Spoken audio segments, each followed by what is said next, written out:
Well, Peter, it really is a genuine pleasure to see you again, have the opportunity to talk. I appreciate it hugely. The circumstances are extraordinary. You're in Oxford, in England.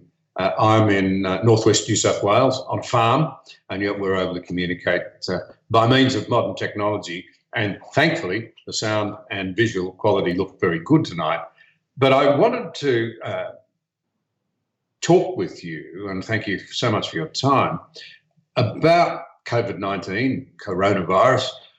We don't know as much about it as we need to know. We've made extraordinary decisions right across the world. What we do know now, though, is that it appears that it isn't as dangerous, which is not to diminish the importance of doing the right thing about it, as might have first been thought.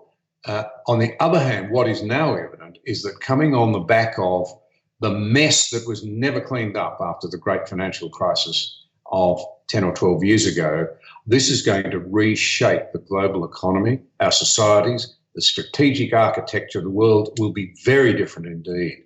So I'm keen to talk to you about the very interesting things that you've been saying on the disease. But Peter, you really have an extraordinary and valuable generalist's perspective, I think, if I can put it that way, of history, of different sorts of government and regime societies around the earth.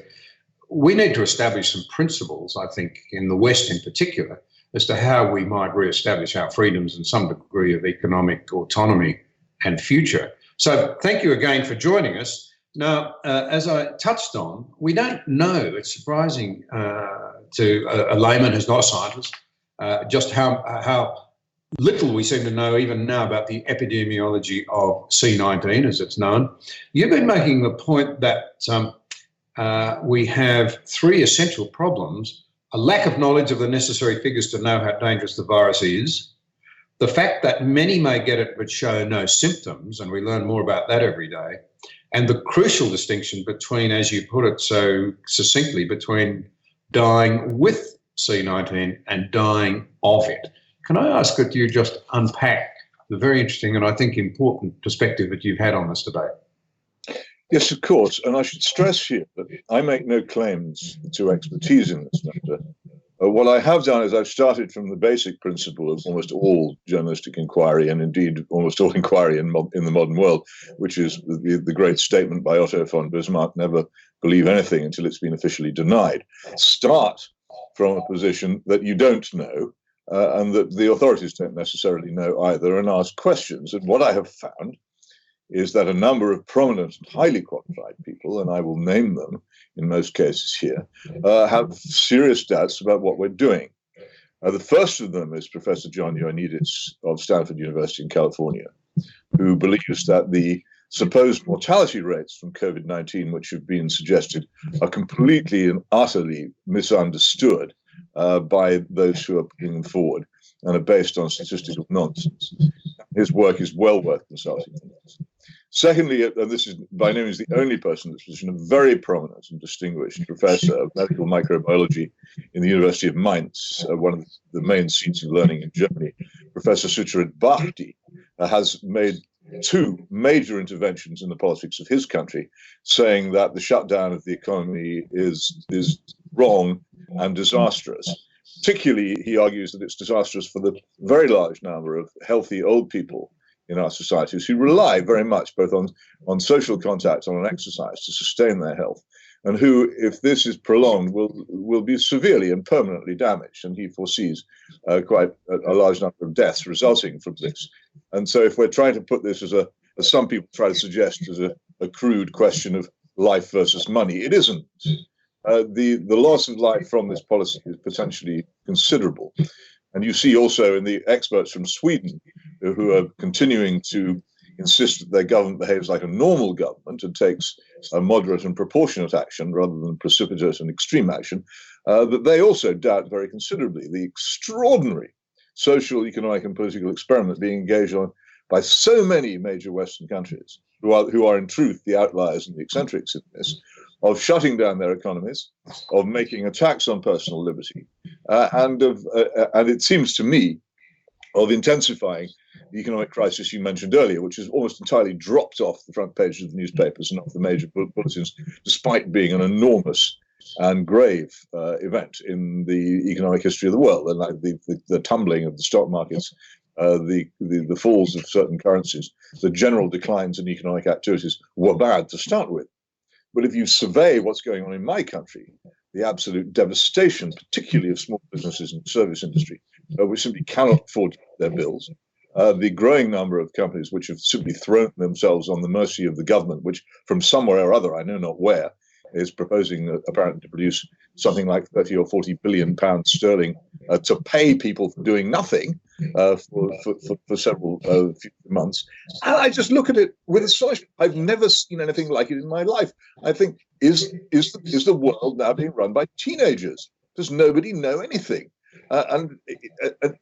There's no consideration. And when I raise these issues, because instinctively I felt when it began that some sort of questioning needed to take place, I thought the purpose of having a free society was that policies could be examined in public and debated. And it's always been my view that no government does not benefit from having serious, informed opposition. All its policies will improve if they're opposed.